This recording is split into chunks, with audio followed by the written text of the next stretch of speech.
உத்தராகண்ட் மாநிலம் சமோலி மாவட்டத்தில் உள்ள ஜோஷிமத் அருகே மலைச்சரிவு ஏற்பட்டதால் பத்ரிநாத் நெடுஞ்சாலை மூடப்பட்டது. பாதையில் பாறைகள் மற்றும் மண் விழுந்ததன் காரணமாக வாகனங்கள் செல்ல முடியாத நிலை ஏற்பட்டுள்ளது.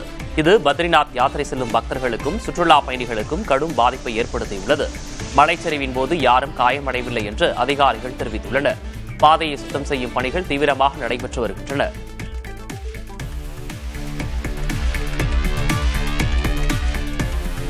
உத்தராகண்ட் மாநிலத்தில் மீண்டும் மேகவெடிப்பின் காரணமாக பெருவெள்ளம் ஏற்பட்டது. அம்மாநிலத்தின் பௌரி கர்வால் மாவட்டத்தில் உள்ள சைஞ்சி கிராமத்தில் மேகவெடிப்பு ஏற்பட்டது. இதன் காரணமாக பெருக்கெடுத்த வெள்ளத்தில் வீடுகள், கடைகள், உணவகங்கள் சேதமடைந்தன. சேதம் தொடர்பான முழுமையான விவரங்கள் வெளியாகவில்லை. இதற்கிடையே தராலி கிராமத்தில் வெள்ளத்தில் சிக்கி தவித்த 190 பேர் பத்திரமாக மீட்கப்பட்டுள்ளனர்.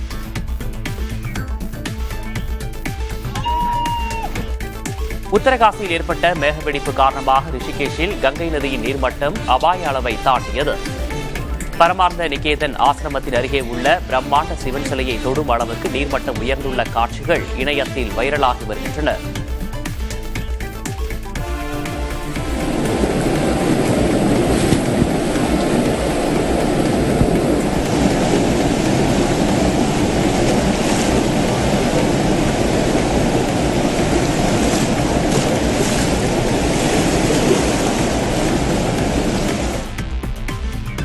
கேரளாவில் பெய்து வரும் மழையால் 4 மாவட்டங்களில் மஞ்சள் எச்சரிக்கை விடுக்கப்பட்டுள்ளது. தென்மேற்கு பருவமழை தீவிரம் குறைந்துள்ளதால் அடுத்த சில நாட்களுக்கு மிதமான மழை பெய்ய வாய்ப்பிருப்பதாக தெரிவிக்கப்பட்டுள்ளது.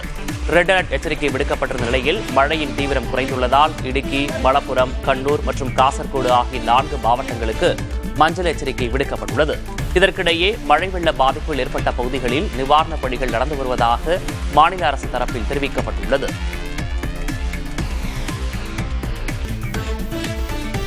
மின்னணு வாக்குப்பதிவு இயந்திரங்களில் தேர்தல் முடிவுகளை மாற்ற முடியாது என மத்திய சட்ட அமைச்சகம் மாநிலங்களவையில் தெளிவாக தெரிவித்துள்ளது. சட்ட மற்றும் நீதித்துறை அமைச்சர் அர்ஜுன் ராம் மெக்வால் அளித்துள்ள எழுத்துப்பூர்வ பதிலில் இவிஎம்களில் மோசடி செய்ய முடியாது என தேர்தல் ஆணையம் உறுதியாக அறிவித்துள்ளதாக கூறினார். சந்தேகமான வாக்காளர்கள் எனும் வகை மக்களாட்சியின் சட்டத்தின்படி இல்லை எனவும் வாக்காளர்களிடையே ஏற்படும் எந்த ஒரு குழப்பத்தையும் தவிர்ப்பதற்கான நடவடிக்கைகள் எடுக்கப்பட்டுள்ளன என்றும் அர்ஜுன் ராம் மெக்வால் விளக்கினார். மேலும் உச்சநீதிமன்றம் மற்றும் உயர்நீதிமன்றங்கள் வழங்கிய அனைத்து தரப்புகளின் தீர்ப்புகளிலும் இவிஎம்கள் மாற்ற முடியாதவை, நம்பகமானவை, பாதுகாப்பானவை என தீர்மானிக்கப்பட்டுள்ளதாகவும் அமைச்சர் தெரிவித்தார். மேற்கு வங்கத்தின் கலிம்பாங் மாவட்டத்தில் கட்டப்படுகின்ற சேவோக் ரங்போ ரயில்வே திட்டத்தின் ஒரு முக்கியமான சுரங்கப்பாதை திடீரென இடிந்து விழுந்தது. பெரும் சேதமும் ஏற்பட்டிருக்கிறது. இந்த சம்பவம் மலைப்பகுதிகளில் கட்டுமான பணிகளின் தரத்தை கேள்விக்குறியாகியுள்ளது. சில தொழிலாளர்கள் சுரங்கத்திற்குள் இருந்திருக்கலாம் என்ற தகவல்களும் வெளியாகி இருக்கின்றன. ரயில்வே துறையின் அதிகாரிகள் மற்றும் தேசிய பேரிடர் மீட்புக் குழுக்கள் மீட்புப் பணியில் ஈடுபட்டுள்ளனர்.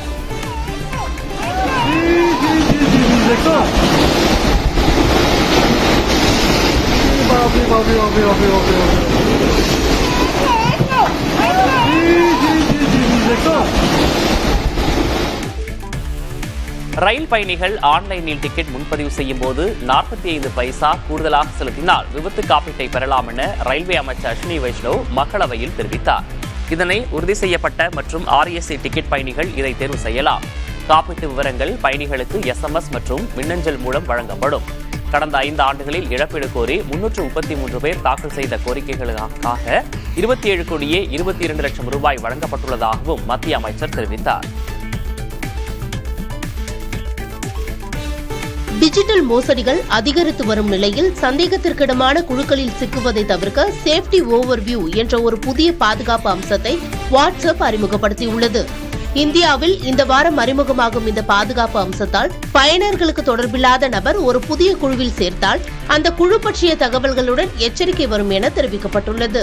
அதன் மூலம் குழுவை ஓபன் செய்யாமலே வெளியேற வாய்ப்பு வழங்கப்படும் என கூறப்பட்டுள்ளது.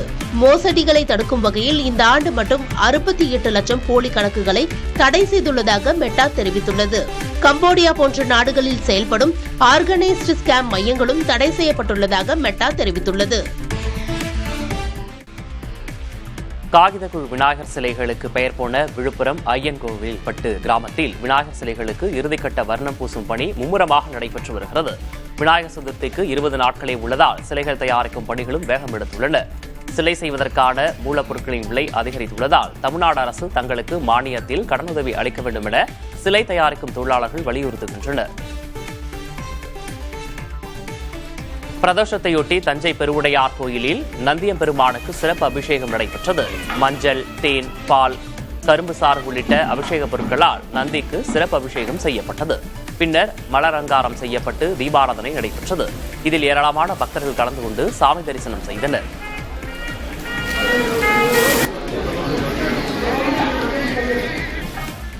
புதுக்கோட்டை மாவட்டம் ஆலங்குடி நாடியம்மன் கோயிலில் நடைபெற்ற மது எடுப்பு திருவிழாவில் ஏராளமான பக்தர்கள் கலந்து கொண்டனர். தாய்மாமன் கொண்டு வந்த சீர்வரிசையில் இடம்பெற்ற குடத்தில் தென்னம்பாளையை வெட்டி அதை மலர்களால் அலங்கரித்தனர். பின்னர் கும்மியடித்து வழிபாடு நடத்திய பெண்கள் மதுகுடத்தை 8 கிலோமீட்டர் தூரம் தலையில் சுமந்து சென்று அம்மனை வழிபட்டனர்.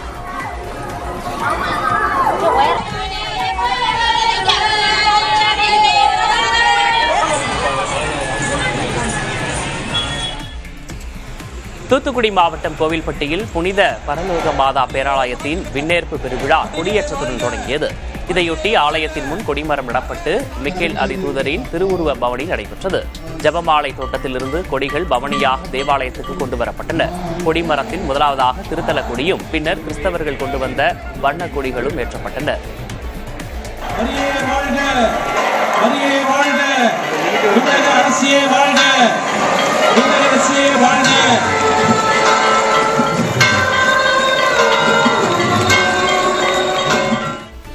மரணமடைந்த தனது துணியை எழுப்ப அன்னப்பறவை முயற்சிக்கும் வீடியோ ஒன்று சமூக வலைதளங்களில் வைரலாகி வருகிறது. ஓய்வு பெற்ற இந்திய வனத்துறை அதிகாரி சுசந்தா நந்தா இந்த வீடியோவை எக்ஸ் வலைதள பக்கத்தில் பகிர்ந்துள்ளார். இறந்த துணையை பிரிய முடியாமல் அதன் அருகே சுற்றியும் தட்டியும் அதை எழுப்ப போராடும் காட்சிகள் காண்போரை கண்கலங்க வைத்துள்ளது.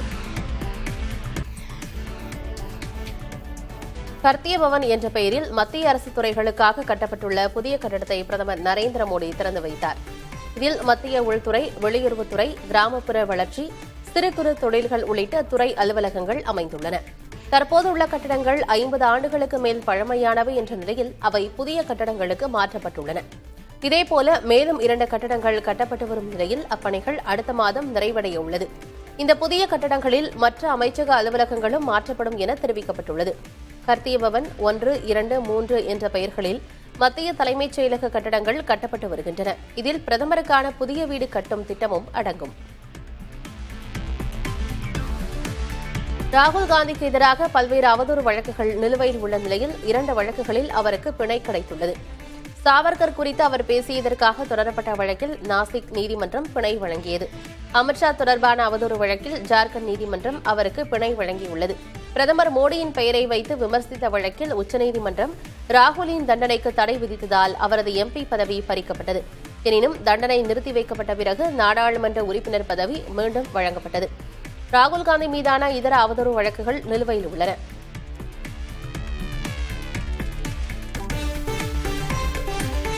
அமெரிக்க விசா விதிகளில் 5 முக்கிய மாற்றங்கள் அறிவிக்கப்பட்டுள்ளன. இனி வெளிநாடுகளிலிருந்து சுற்றுலா மற்றும் வணிக விசாக்களில் வருவோர் பிணைத் தொகையாக $15,000 செலுத்த வேண்டும் என தெரிவிக்கப்பட்டுள்ளது. அதோடு விசா விண்ணப்ப கட்டணத்துடன் கூடுதலாக $250 ஒருங்கிணைப்பு கட்டணம் என்ற பெயரில் வசூலிக்கப்படும். மேலும் செப்டம்பர் முதல் பெரும்பாலான விசாக்களுக்கு நேர்காணல் கட்டாயமாக்கப்பட்டுள்ளது என தெரிவிக்கப்பட்டுள்ளது. இந்த மாற்றங்கள் விசா காலாவதியான பிறகும் அமெரிக்காவில் தங்கியிருப்பதை தடுக்கும் நோக்கத்தில் கொண்டுவரப்பட்டுள்ளன.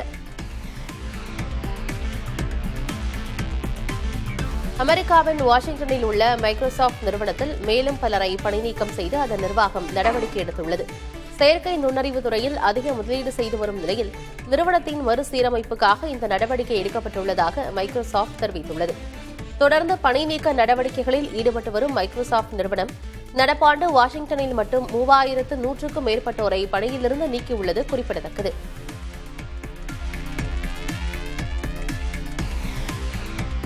அமெரிக்க அதிபர் டொனால்டு டிரம்பின் நிதி ஒதுக்கீட்டு கொள்கைகளால் ஸ்டான்போர்ட் பல்கலைக்கழகம் 360க்கும் மேற்பட்ட ஊழியர்களை பணி நீக்கம் செய்துள்ளது. பாலஸ்தீனியர்களுக்கு ஆதரவான போராட்டங்கள், காலநிலை மாற்ற கொள்கைகள் உள்ளிட்ட செயல்பாடுகள் காரணமாக பல்கலைக்கழகங்களுக்கான நிதியை டிரம்ப் நிர்வாகம் குறைத்து வருகிறது. இதன் விளைவால் பல்கலைக்கழகத்தின் பட்ஜெட்டில் $14 மில்லியன் நிதி குறைப்பு ஏற்பட்டுள்ளதாக ஸ்டான்போர்ட் அறிவித்துள்ளது. இதேபோல லாஸ் ஏஞ்சல்ஸ் பல்கலைக்கழகத்தின் $330 மில்லியன் நிதியை டிரம்ப் அரசு முடக்கியுள்ளது. கொலம்பியா மற்றும் பிரவுன் பல்கலைக்கழகங்களும் கடுமையான நடவடிக்கைகளுக்கு உள்ளாகியுள்ளன. ட்ரம்ப் அரசின் இந்த செயல்பாடுகள் கல்வி சுதந்திரம் மற்றும் பேச்சுரிமைக்கு அச்சுறுத்தல் விடுப்பதாக உரிமை ஆர்வலர்கள் கவலை தெரிவித்துள்ளனர். ஓபன் ஏஐ நிறுவனம் முதன்முறையாக ஓபன் சோர்ஸ் வகையிலான ஏஐ மாடலை அறிமுகம் செய்துள்ளது. சாட் ஜிபிடியை உருவாக்கிய ஓபன் ஏஐ நிறுவனத்தின் இதுவரையிலான ஏஐ மாடல்கள் அனைத்தும் க்ளோஸ்டு மாடல்களாகும். அத்தகைய மென்பொருட்களின் உள் செயல்பாடுகளை பொதுமக்கள் பார்க்க முடியாது.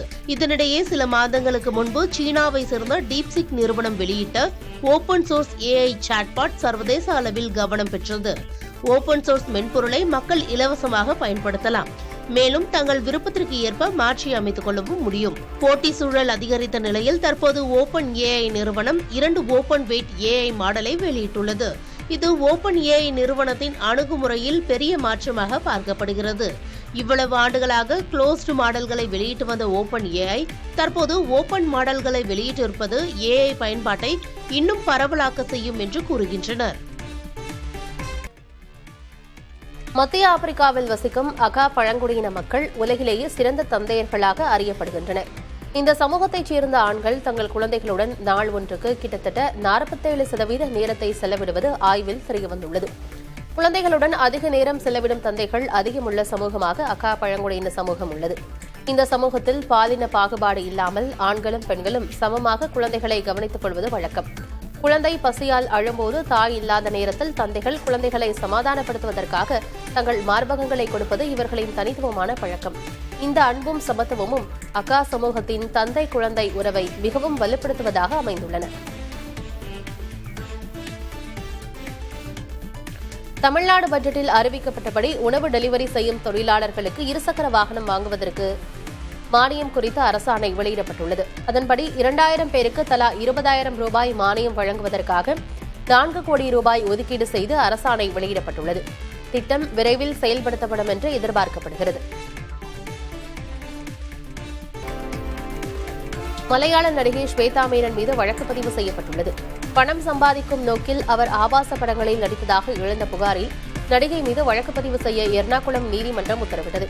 சமூக ஆர்வலர் மார்டின் என்பவர் அளித்துள்ள புகார் மனுவில் ஸ்வேதா மேனன் தொடர்பான ஆபாச காட்சிகள் பணம் சம்பாதிக்கும் நோக்கில் இணையதளங்களிலும் விளம்பரங்களிலும் பரப்பப்படுவதாக குறிப்பிட்டார். இந்த விவகாரத்தில் நடிகை மீது 2 பிரிவுகளில் வழக்கு பதிவு செய்த காவல்துறையினர் விசாரணையில் ஈடுபட்டு வருகின்றனர். மலையாள திரைப்பட கலைஞர்கள் சங்க தேர்தலில் தலைவர் பதவிக்கு ஸ்வேதா மேனன் போட்டியிடும் சூழலில் அவர் மீது வழக்கு பதிவு செய்யப்பட்டிருப்பது பேசுபொருளாகியுள்ளது.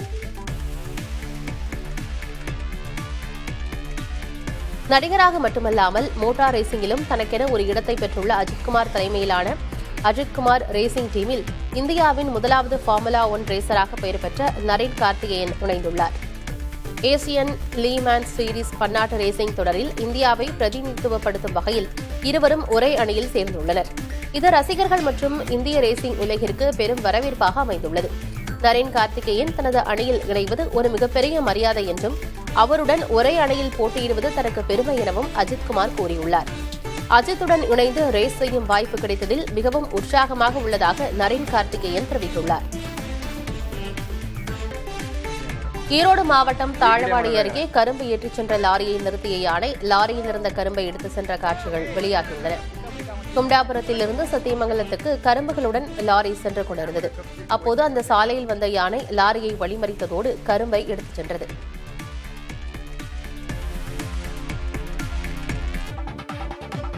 யுபிஐ பரிவர்த்தனைகள் பயனர்களுக்கு இலவசமாக இருந்தாலும் அதற்கான செலவுகளை யாரோ ஒருவர் ஏற்கிறார் என ரிசர்வ் வங்கி ஆளுநர் சஞ்சய் மல்ஹோத்ரா தெரிவித்துள்ளார்.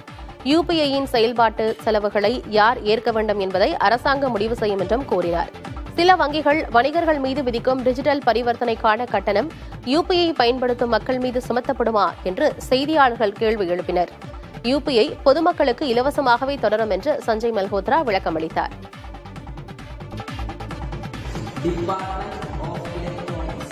கை வலிக்க வலிக்க ஸ்கூல் ஹோம்வொர்க் எழுதும் தொல்லை இனி இல்லை என சொல்லும் அளவுக்கு எழுதுவதற்காகவே இயந்திரம் ஒன்று கண்டுபிடிக்கப்பட்டுள்ளது. கேரள மாணவர்கள் சிலர் டாக்டர் ரைட் என்ற இயந்திரத்தை உருவாக்கி பலரையும் ஆச்சரியப்படுத்தியுள்ளனர். இந்த மெஷினிடம் பேசினால் மட்டும் போதும், அது அழகாக எழுதி கொடுக்கிறது. என்டே கேரளம் எக்ஸ்போவில் வைக்கப்பட்ட இந்த மெஷின் பலரையும் ஆச்சரியத்தில் ஆழ்த்தியது. மாற்றுத்திறனாளிகளுக்கு இந்த மிஷன் உதவும் எனவும் இதை உருவாக்கிய மாணவர்கள் தெரிவித்தனர்.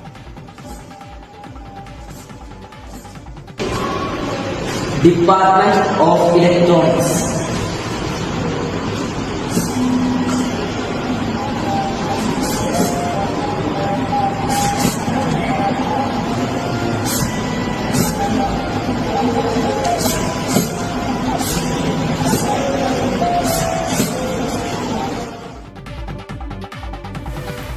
திருத்தணியில் தொடர்ந்து 3வது நாளாக பெய்த கனமழையால் வெப்பம் தணிந்து குளிர்ச்சி நிலவியது.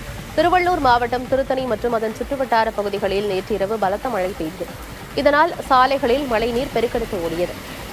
திருவண்ணாமலை மாவட்டம் செய்யாறு, திருவத்தூர், வடகண்டலம் உள்ளிட்ட பகுதிகளில் மிதமான மழை பெய்தது.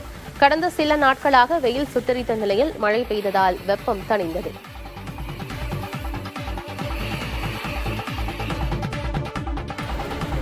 கோவை, நீலகிரி உள்ளிட்ட 8 மாவட்டங்களில் இன்று கனமழைக்கு வாய்ப்புள்ளதாக வானிலை ஆய்வு மையம் அறிவித்துள்ளது. கோவை மாவட்ட மலைப்பகுதிகள், நீலகிரி, விழுப்புரம், செங்கல்பட்டு, திருவண்ணாமலை, திருப்பத்தூர், வேலூர், ராணிப்பேட்டை மாவட்டங்களில் கனமழைக்கு வாய்ப்புள்ளதாக தெரிவிக்கப்பட்டுள்ளது. சென்னையில் நகரின் ஒரு சில இடங்களில் லேசானது முதல் மிதமானது வரையிலான மழை பெய்யும் என்றும் கணிக்கப்பட்டுள்ளது. தென் தமிழக கடலோர பகுதிகள், மன்னார் வளைகுடா மற்றும் குமரி கடல் பகுதிகளில் 55 கிலோமீட்டர் வேகத்தில் சூறைக்காற்று வீசக்கூடும் என வானிலை ஆய்வு மையம் தெரிவித்துள்ளது. உத்தராகண்ட் மாநிலம் சமோலி மாவட்டத்தில் உள்ள ஜோஷிமத் அருகே மலைச்சரிவு ஏற்பட்டதால் பத்ரிநாத் நெடுஞ்சாலை மூடப்பட்டது. பாதையில் பாறைகள் மற்றும் மண் விழுந்ததன் காரணமாக வாகனங்கள் செல்ல முடியாத நிலை ஏற்பட்டுள்ளது. இது பத்ரிநாத் யாத்திரை செல்லும் பக்தர்களுக்கும் சுற்றுலா பயணிகளுக்கும் கடும் பாதிப்பை ஏற்படுத்தியுள்ளது. மலைச்சரிவின் போது யாரும் காயமடையவில்லை என்று அதிகாரிகள் தெரிவித்துள்ளனர். பாதையை சுத்தம் செய்யும் பணிகள் தீவிரமாக நடைபெற்று வருகின்றன.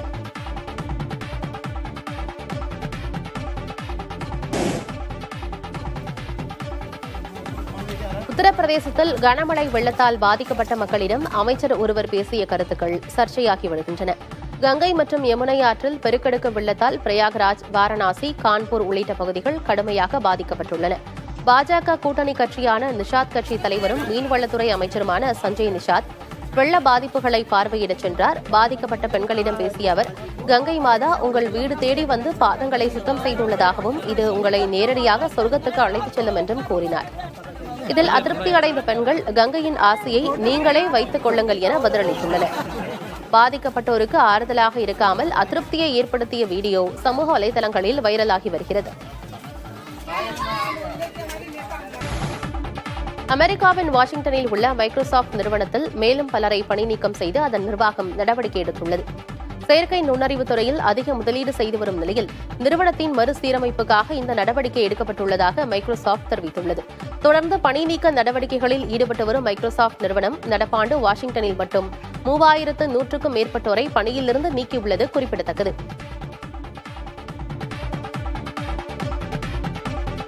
வேர்களை தேடி திட்டத்தின் கீழ் சிவகங்கை மாவட்டத்துக்கு வந்த புலம்பெயர்ந்த தமிழ் குடும்பத்தினர் பாரம்பரிய கட்டடங்களை கண்டு ரசித்தனர். வெவ்வேறு நாடுகளுக்கு புலம்பெயர்ந்து சென்ற தமிழர்கள் தங்கள் பூர்வீகத்தை அறிந்து கொள்ளும் நோக்கில் வேர்களை தேடி திட்டம் நடைமுறைப்படுத்தப்படுகிறது. இதில் பல்வேறு நாடுகளில் வசிக்கும் புலம்பெயர் தமிழ் குடும்பத்தினர் தமிழ்நாட்டிற்கு சுற்றுலா அழைத்து வரப்படுகின்றனர். அந்த வகையில் காரைக்குடி வந்த குழு கானாடு காத்தான் அரண்மனை உள்ளிட்ட பாரம்பரிய கட்டடங்களை கண்டு ரசித்தனர்.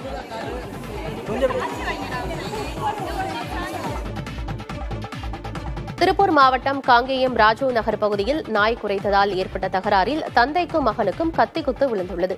செந்தில் என்பவர் வீட்டில் வளர்க்கும் நாய் அவ்வழியாக சென்ற மதன் என்பவரை பார்த்து குரைத்துள்ளது. இதனால் ஆத்திரமடைந்த மதன் செந்திலின் மனைவி மணியாளுடன் வாக்குவாதத்தில் ஈடுபட்டார். இது தகராக மாறவே மதன் தனது நண்பர்களுடன் வந்து செந்தில் மற்றும் அவரது மகன் கோகுல் இருவரையும் கத்தியால் குத்தியுள்ளார்.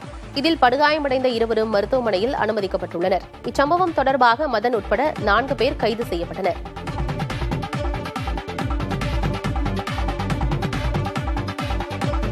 சென்னை காவல்துறையில் பணியாற்றும் 45 வயதிற்கு மேற்பட்ட பெண் காவலர்களுக்கு இரவு ரோந்து பணியிலிருந்து விலக்கு அளிக்கப்பட்டுள்ளது. 45 வயதிற்கு மேல் உள்ள பெண் உதவி ஆய்வாளர்கள், காவலர்கள் உள்ளிட்டோர் ரோந்து பணியிலிருந்து விலக்கு கேட்டால் உதவி ஆணையர்கள் மற்றும் காவல் ஆய்வாளர்கள் அனுமதி அளிக்க வேண்டும் என சென்னை காவல்துறை அறிவுறுத்தியுள்ளது. தொடர்ந்து காவல்துறையில் பணியாற்றக்கூடிய பெண்களுக்கு பல்வேறு சலுகைகள் வழங்கப்பட்டு வருவது குறிப்பிடத்தக்கது.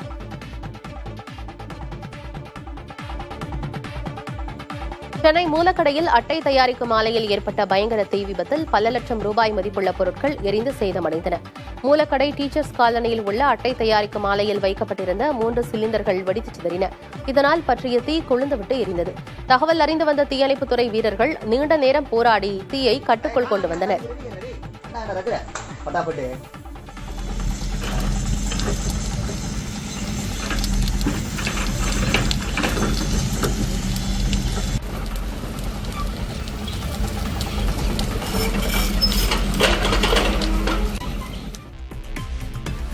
இந்தியன் சூப்பர் லீக் தொடரின் ஸ்திரத்தன்மை குறித்து தெரியவராததால் தங்கள் செயல்பாடுகளை நிறுத்தி வைப்பதாக சென்னையின் FC அணி தெரிவித்துள்ளது. இதுகுறித்து அந்த அணி நிர்வாகம் இட்டுள்ள பதிவில் ISL தொடர் குறித்த பேச்சுவார்த்தையில் உரிய உடன்பாடு எட்டப்படவில்லை என குறிப்பிட்டுள்ளது. ஏற்கனவே ISL தொடரில் இரு அணிகள் செயல்பாடுகளை நிறுத்தியுள்ளன. இந்நிலையில் அபிஷேக் பச்சனை உரிமையாளராக கொண்ட சென்னை அணி செயல்பாடுகளை நிறுத்தியுள்ளது இந்திய கால்பந்து ரசிகர்களிடம் பேசுபொருளாகியுள்ளது.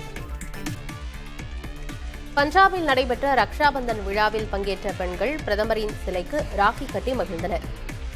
சகோதர பாசத்தை கொண்டாடும் பண்டிகையான ரக்ஷாபந்தன் வரும் 9ஆம் தேதி கொண்டாடப்படுகிறது. பண்டிகையை வரவேற்கும் விதமாக அமிர்தசரஸ் நகரில் விழா எடுக்கப்பட்டது. இதில் பங்கேற்ற பெண்கள் அங்கு வைக்கப்பட்டிருந்த பிரதமர் நரேந்திர மோடியின் சிலைக்கு ராக்கி கட்டி தங்கள் அன்பையும் சகோதரத்துவத்தையும் வெளிப்படுத்தினர்.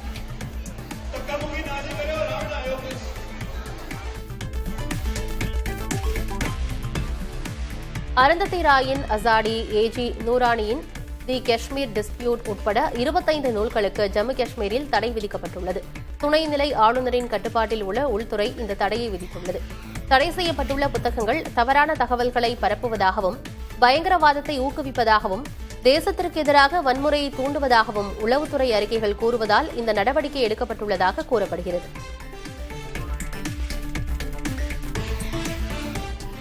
விருப்ப ஓய்வு பெற்ற அமலாக்கத்துறை அதிகாரி கபில்ராஜ் ரிலையன்ஸ் நிறுவனத்தில் இணைந்தார். டெல்லி முதல்வர் அரவிந்த் கெஜ்ரிவால் மற்றும் ஜார்க்கண்ட் முதல்வர் ஹேமந்த் சோரன் ஆகிய இருவரும் பண பரிமாற்ற வழக்குகளில் கைது செய்யப்பட்டதில் நேரடி பங்கு வகித்தார். கபில்ராஜ் 16 வருடங்கள் அமலாக்கத்துறையில் திறம்பட பணியாற்றிய இவர் கடந்த ஜூலை 17ஆம் தேதி தனிப்பட்ட காரணங்களுக்காக விருப்ப ஓய்வு பெற்றார். பாகிஸ்தானில் வசிக்கும் 13 லட்சம் ஆப்கானிஸ்தான் அகதிகளை திரும்ப அனுப்ப பாகிஸ்தான் அரசு முடிவு செய்துள்ளது. பதிவு அட்டை வைத்திருக்கும் ஆப்கன் அகதிகளின் காலக்கெடு ஜூன் 30ஆம் தேதி முடிவடைந்துள்ள நிலையில் செப்டம்பர் 1ஆம் தேதி முதல் இவர்களை திரும்ப அனுப்பும் பணிகள் தொடங்கும் என பாகிஸ்தான் அறிவித்துள்ளது. சட்டவிரோதமாக வசிப்பவர்களை வெளியேற்றும் திட்டம் கடந்த 2023ஆம் ஆண்டு தொடங்கியது. இதன் மூலம் இதுவரை சுமார் 8 லட்சம் ஆப்கானியர்கள் திருப்பி அனுப்பப்பட்டுள்ளனர். ஐக்கிய நாடுகள் சபையின் அகதிகள் ஆணையம் பாகிஸ்தானின் இந்த முடிவுக்கு கவலை தெரிவித்துள்ளது.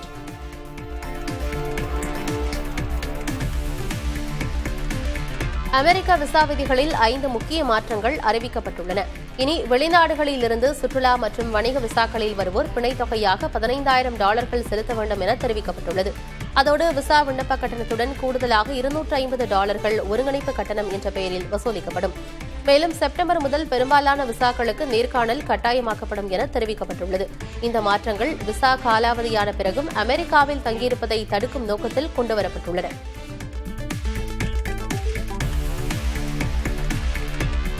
தனிப்பட்ட வாழ்க்கை பிரச்சினை தொடர்பான கேள்விகளுக்கு ChatGPT இனி நேரடியாக பதிலளிக்காது என OpenAI தெரிவித்துள்ளது. உதாரணமாக இணையருடன் உறவை முறித்துக் கொள்ளலாமா என்பது போன்ற கேள்விகளுக்கு முறித்துக் கொள்ளலாம் அல்லது வேண்டாம் என ChatGPT பதிலளித்து வந்தது. ஆனால் இனி அது அவ்வாறு பதிலளிக்காது என கூறியுள்ள OpenAI முடிவுகளை பயனரை எடுக்க உதவுவதற்கு ஆலோசனைகளை வழங்கும் என தெரிவித்துள்ளது. கேள்விகளை எழுப்பி அதன் மூலம் நேர்மறை எதிர்மறை விஷயங்களை எடுத்துக் கூறி முடிவெடுக்க ChatGPT உதவும் என OpenAI தெரிவித்துள்ளது.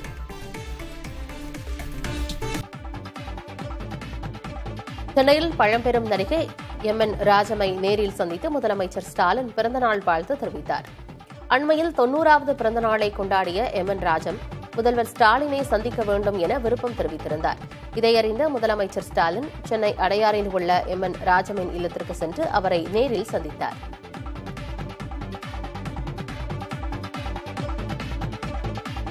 சென்னை காவல்துறையில் பணியாற்றும் 45 வயதிற்கு மேற்பட்ட பெண் காவலர்களுக்கு இரவு ரோந்து பணியிலிருந்து விலக்களிக்கப்பட்டுள்ளது. 45 வயதிற்கு மேல் உள்ள பெண் உதவி ஆய்வாளர்கள், காவலர்கள் உள்ளிட்டோர் ரோந்து பணியிலிருந்து விலக்கு கேட்டால் உதவி ஆணையர்கள் மற்றும் காவல் ஆய்வாளர்கள் அனுமதி அளிக்க வேண்டும் என சென்னை காவல்துறை அறிவுறுத்தியுள்ளது. தொடர்ந்து காவல்துறையில் பணியாற்றக்கூடிய பெண்களுக்கு பல்வேறு சலுகைகள் வழங்கப்பட்டு வருவது குறிப்பிடத்தக்கது.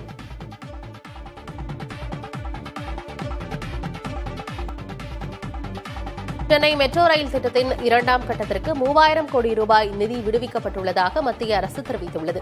சமூக ஆர்வலர் தயானந்த் கிருஷ்ணன் தகவல் அறியும் உரிமை சட்டத்தின் மூலம் எழுப்பிய கேள்விக்கு மத்திய அரசு பதிலளித்துள்ளது. அதில் சென்னை மெட்ரோ ரயில் திட்டத்தின் 2ஆம் கட்டத்திற்கு மொத்தமாக 8445 கோடி ரூபாய் நிதி ஒதுக்கப்பட்டுள்ளதாகவும் தற்போது வரை 3000 கோடி ரூபாய் நிதி விடுவிக்கப்பட்டுள்ளதாகவும் மத்திய அரசு பதிலளித்துள்ளது. பிரதமர் நரேந்திர மோடி சீனாவுக்கு அரசுமுறை சுற்றுப்பயணம் மேற்கொள்ள உள்ளதாக தகவல் வெளியாகியுள்ளது. ஆகஸ்ட் 31 மற்றும் செப்டம்பர் 1ஆம் தேதிகளில் டியான்ஜின் நகரில் நடைபெறும் 25வது ஷாங்காய் ஒத்துழைப்பு மாநாட்டில் பங்கேற்பதற்காகவே பிரதமர் மோடி பயணிக்க உள்ளதாக கூறப்படுகிறது. இது அதிகாரப்பூர்வமான உறுதி செய்யப்படாத நிலையில் இரு நாடுகளும் பின்னணியில் கண்ணியமான உரையாடல்களில் ஈடுபட்டிருப்பதும் வெளியுறவுத்துறை அமைச்சர் ஜெய்சங்கர் சமீபத்தில் சீனாவில் நடத்திய சந்திப்புகளும் மோடியின் பயணத்தை உறுதிப்படுத்தும் வகையில் அமைந்திருப்பதாக கருதப்படுகிறது. 14 ஆண்டுகளுக்கு பிறகு தமிழ்நாட்டின் பொருளாதாரம் மீண்டும் இரட்டை இலக்க வளர்ச்சியை எட்டியுள்ளதாக முதலமைச்சர் மு.க.ஸ்டாலின் தெரிவித்திருக்கிறார். 9.69 விழுக்காடு மதிப்பிடப்பட்ட 2024-25 ஆண்டுக்கான தமிழ்நாட்டின் மாநில பொருளாதார வளர்ச்சி விகிதம் இப்போ 11.19 விழுக்காடா உயர்ந்திருக்கு. இதுக்கு முன்ன 2010-11 ஆண்டு நிதியாண்டுல நம்முடைய முத்தமிழறிஞர் தலைவர் கலைஞர் ஆட்சியில தான் தமிழ்நாட்டினுடைய பொருளாதார வளர்ச்சி 13.12 விழுக்காடா இருந்துச்சு. 14 ஆண்டுகளுக்கு பிறகு மீண்டும் கழக ஆட்சியில இரட்டை இலக்க பொருளாதார வளர்ச்சியை தமிழ்நாடு எட்டியிருக்கு.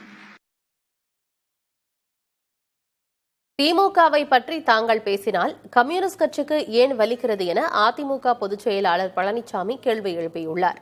தென்காசி மாவட்டம் சங்கரன்கோவிலில் பரப்புரை மேற்கொண்டதை அவர் பேசினார். அதனை பார்க்கலாம்.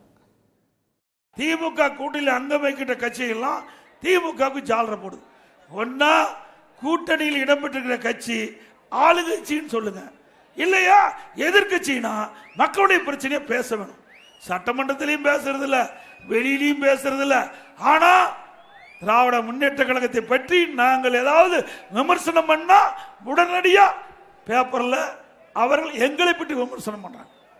கிராமத்தில் சொல்லுவாங்க, தென்னை மரத்தில் தேலு கொட்டினா பனை மரத்தில் நெறி கட்டணும். ஏங்க நாங்க திமுக பத்தி பேசினா இந்த கம்யூனிஸ்ட் கட்சிக்காரருக்கு என்ன வலிக்குது சொல்லுங்க. திமுக நடக்கிற சம்பவத்தை தான் நான் பேசுறோம்.